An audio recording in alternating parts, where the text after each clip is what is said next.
It was fiesta season in a small rural village nestled in the heart of Cape Eyes. The air was thick with the scent of grilled pork and sweet bebinca, mingling with the occasional burst of firecracker smoke. Paper lanterns in bright reds, yellows, and greens swayed above the dirt roads, casting colorful shadows across the crowd. Music from a scratchy old karaoke machine spilled out from a makeshift stage near the barangay hall, where children danced barefoot and elderly women clapped along with laughter in their eyes. Lisa had never been part of something this vibrant before.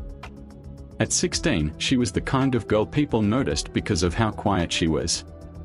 Pale, thin, and often described as mahinhin, she spent most of her days indoors helping her mother with sewing and chores. Schoolmates knew her name but not much else. Her presence was soft, like a whisper in a room full of shouts. So, when her mother gave her permission to attend the fiesta with her older cousins, it surprised even Lisa herself. Dressed in a modest floral blouse and jeans, her long black hair tied neatly behind her, Lisa walked timidly beside her cousins who chatted excitedly about the latest love teams and who might be crowned Reina Elena later that evening. The night was electric with joy. Everything felt alive. But someone, was lurking just beyond the lights. Unbeknownst to the celebrating crowd, eyes were watching from the edge of the plaza, just where the light faded into the trees. A figure, tall and still, stood under the cover of a bolete tree. Their gaze never left Lisa. Whether it was a person or something more sinister, no one could say. But it was there. Watching. Around 10 p.m., Lisa's cousins lost sight of her. They had been standing in line for fish balls when they realized she was no longer beside them.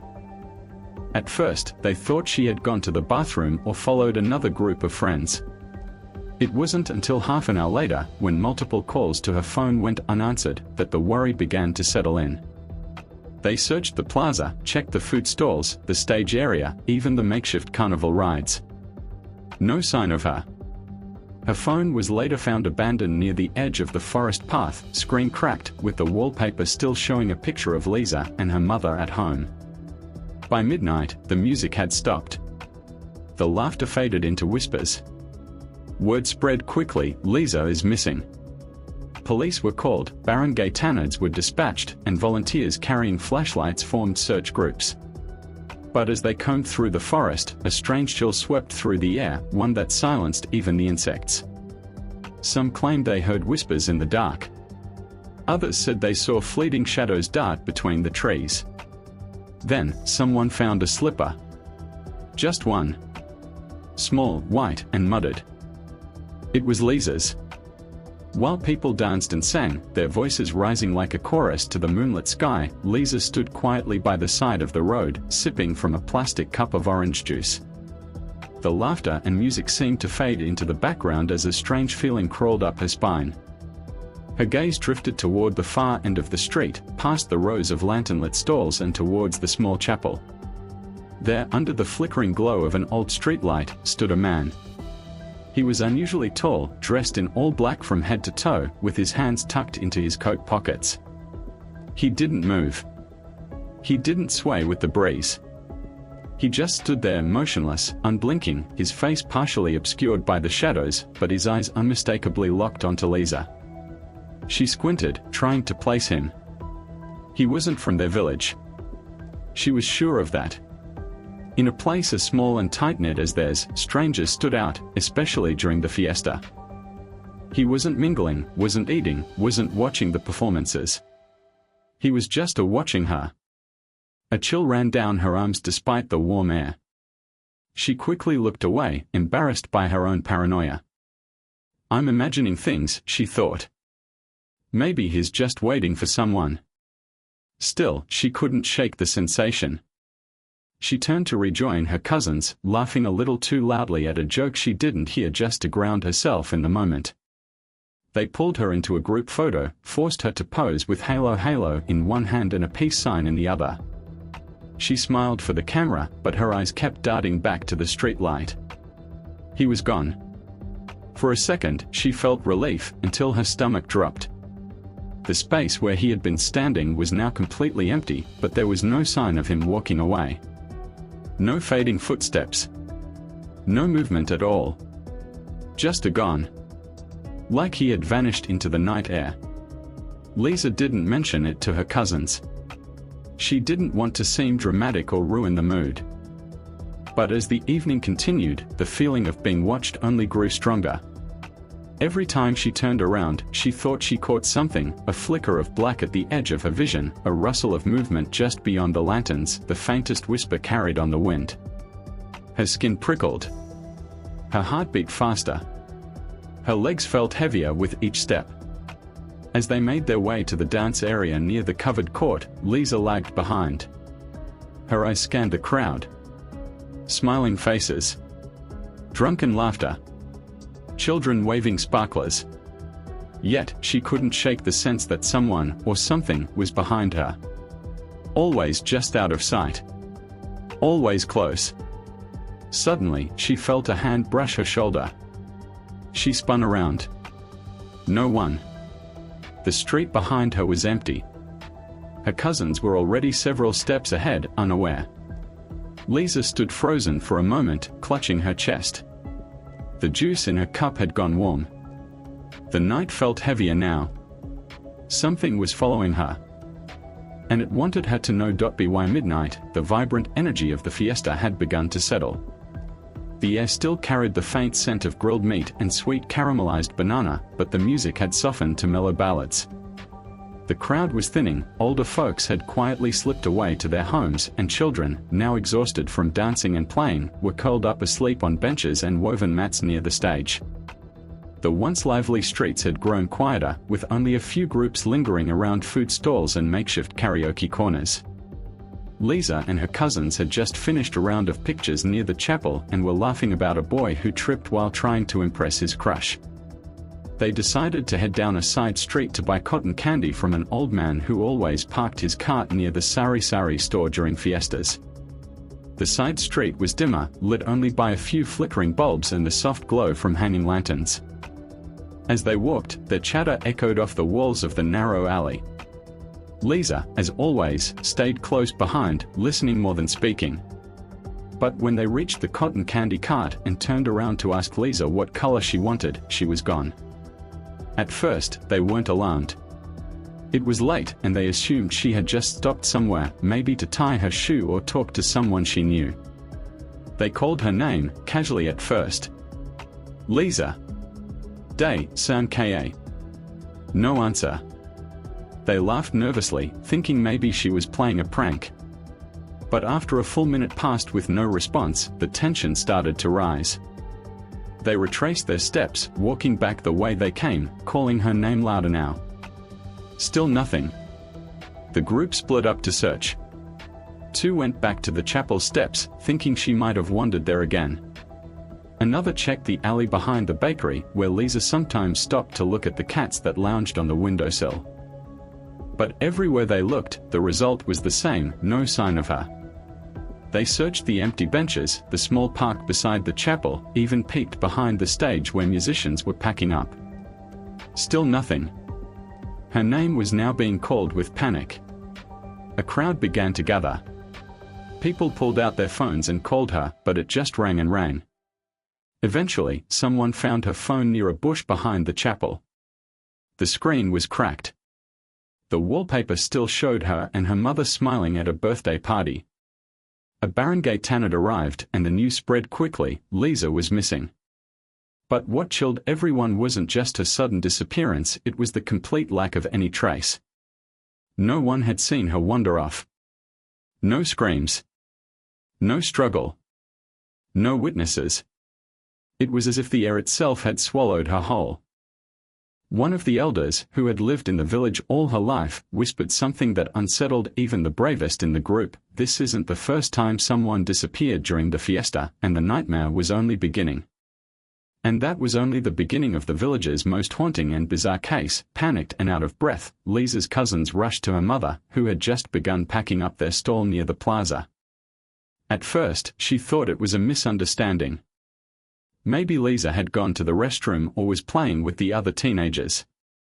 But the fear in their eyes, the way their voices cracked as they spoke, told her this wasn't just a case of someone getting lost. Within minutes, the entire mood of the village shifted. The elders were alerted and barangay officials sounded the alarm. What had been a night of joy and celebration turned grim, tense, and cold. The karaoke was silenced, the food stalls began shutting down, and people gathered in hushed clusters, whispering prayers and speculations. A search party was formed almost immediately. Volunteers grabbed flashlights, ropes, radios, and some even brought machetes in case they had to go deep into the woods. Everyone knew time was critical. Only an hour had passed since Lisa vanished, but already, dread hung over the village like a thick fog. They started at the chapel, retracing Lisa's last known steps. The plaza was combed thoroughly, but no one had seen her. Then they fanned out toward the quieter corners of the village, narrow alleys, abandoned houses, overgrown trails. Behind the stage, near a cluster of trees that bordered a wooded area, a young boy from the search party called out, "Ditto!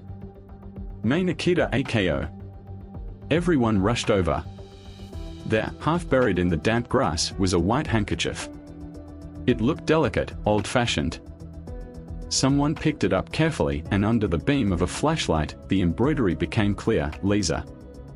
Her name was stitched in pink thread.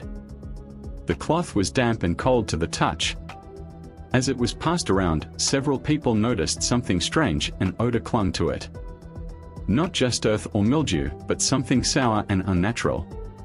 It smelled faintly of metal and something else, something rotting. Then someone spotted the footprints. At first, they thought they were just animal tracks, maybe a dog or goat. But as they looked closer, everyone fell silent. The prints didn't match anything familiar. They were long and narrow, with toes that curled sharply at the ends. The depth of the prints suggested something heavy, but whatever it was, it moved lightly, almost gracefully. And the way the tracks twisted through the mud, it was unnatural. They weren't symmetrical, not like a human's.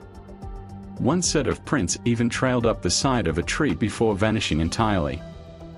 An elder who had remained quiet until then finally spoke, voice low and steady, "Hindi daw and kumuha sa kanya." The others turned to her.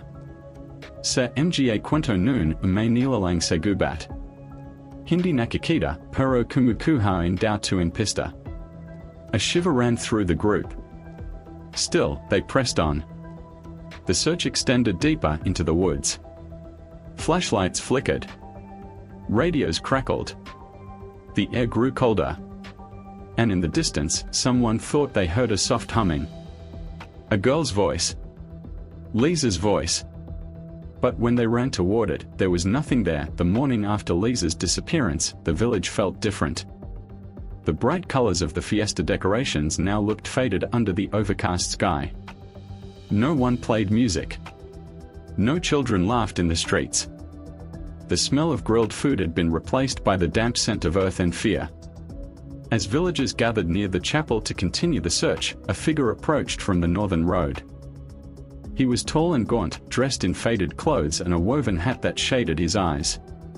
He carried a small leather satchel slung across his shoulder and a wooden cane in his hand. No one had sent for him, yet no one asked why he was there. They all knew who he was.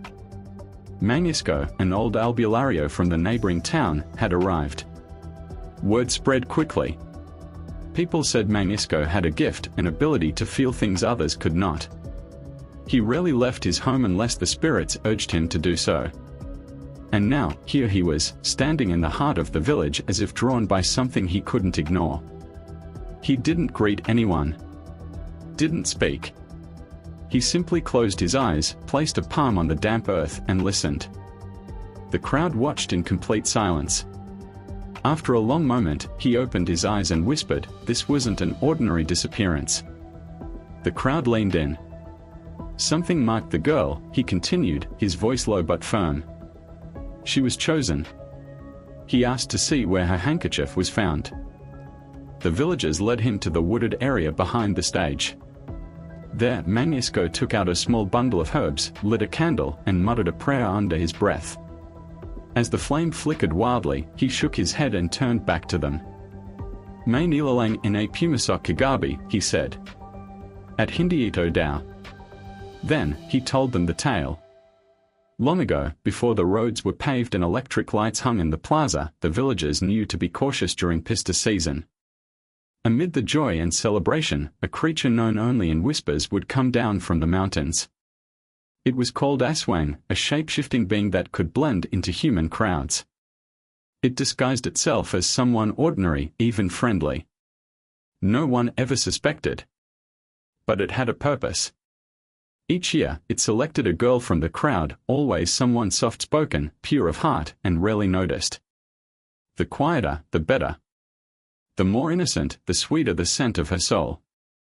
Manusco looked at Lisa's mother, who stood trembling, clutching her daughter's cracked phone. Once it chooses, he said slowly, there is no going back. Gasps broke from the crowd. Some cried. Others crossed themselves. But why her? Her cousin asked. Because she fits the pattern, Manusco replied. And now, it will try to finish what it started. He turned to the forest with narrowed eyes. It hasn't gone far. But it's hiding. Waiting. Then he added a final chilling warning, if you want to bring her back, you'll have to go where no light reaches. And with that, the village knew, this was no longer just a search. It was a battle between their world and something far older and far darker. Days passed, but Lisa never returned. The search parties slowly dwindled. What started as a community-wide effort, filled with hope and urgency, became a grim ritual. Each day yielded nothing, no new clues, no sightings, no signs of struggle or escape. Just silence.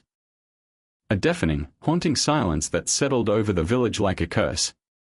Lisa's parents, once lively vendors who laughed easily and sang along to the radio, became shadows of themselves. Her mother barely ate. Her father, a proud and stoic man, now walked with hunched shoulders and bloodshot eyes. The house that used to ring with laughter and family chatter now stood quiet, its windows always shut, curtains drawn. But quiet did not mean peace. Every night, as darkness swallowed the village, strange sounds began to plague their home. It started subtly, faint tapping on the roof, as if pebbles were being dropped one by one. Then it grew louder. More deliberate. Like claws. Dragging across corrugated metal. Scratch, scratch, scratch. Her father climbed the roof one night, thinking it was just a stray cat. But there was nothing. No animal. No loose branches. Just the cold night air and the eerie feeling of being watched. The next evening, the scratching returned, this time joined by whispers. Barely audible, like wind brushing against the ear. Words that couldn't be understood, yet felt familiar. Maddening. One neighbor, Mang Edong, an old man who rarely spoke, claimed he saw something pass by the family's window at midnight. It was tall, he whispered to the barangay captain. Dressed in black and no face, no eyes. It walked past but left no prints. Not even a shadow on the ground. He never looked out his window again after that. Fear spread quickly. People began to take precautions. Salt was sprinkled along doorways. Crushed garlic and tanglad were placed on windowsills. The elders advised the family to keep a candle burning all night, to never let darkness completely enter the home. Some even offered to sleep outside their house to confuse the spirit. But none of it helped. The scratching continued. Sometimes on the roof. Sometimes by the window. Once, they heard it under the floorboards. The dog refused to enter the house anymore. It whimpered and barked at nothing, ears pinned back, tail between its legs. Inside, the air grew heavier, harder to breathe. Mirrors cracked. Light bulbs flickered. Lisa's bedroom door, which they had kept shut, was found open one morning. Her clothes undisturbed. Her bed made. But her favorite pillow was gone. Then came the dreams. Her mother began waking in cold sweats, trembling, saying she saw Lisa crying in the woods, calling for help, but with no mouth to scream. Her father, a skeptic, finally broke down after hearing his daughter's voice whisper his name from the kitchen. Papa, there was no one there. The village slowly accepted what no one wanted to say aloud, Lisa wasn't lost. She had been taken. And whatever had her wasn't done yet. 1 week had passed since Lisa vanished. The once vibrant village had turned into a place cloaked in dread. The colorful lanterns from the fiesta still hung above the plaza, but they swayed lifelessly in the breeze, their colors faded and joy drained. The music, once blasting from karaoke machines and speakers, had long been silenced. Even laughter, so common in a tight-knit rural community, felt like a distant memory. On the 7th night, the elders called for a collective prayer at the chapel. They hoped that uniting their voices in faith might bring Lisa home, or at least, give her peace. People came in droves, clutching rosaries and candles, whispering novenas and Daisel in Kalaloa. Even those who hadn't stepped foot in the chapel in years knelt down that night, heads bowed, eyes closed. As the final candle was lit and the priest raised his voice in solemn blessing, a high-pitched scream pierced the silence. It came from a little girl, barely 6 years old, standing near the edge of the chapel's back wall. She pointed with a trembling finger, tears streaming down her face. "I saw Aunt Lisa." Behind the chapel. Panic erupted. Adults grabbed their flashlights and phones. Some ran. Others hesitated. A few whispered prayers as they hurried behind the chapel where the dense shadows of trees and old gravestones waited in eerie stillness. But Lisa wasn't there. Instead, what they found chilled them to their core. Standing under the acacia tree was a figure. It was shaped like a girl, slender, small, about Lisa's size.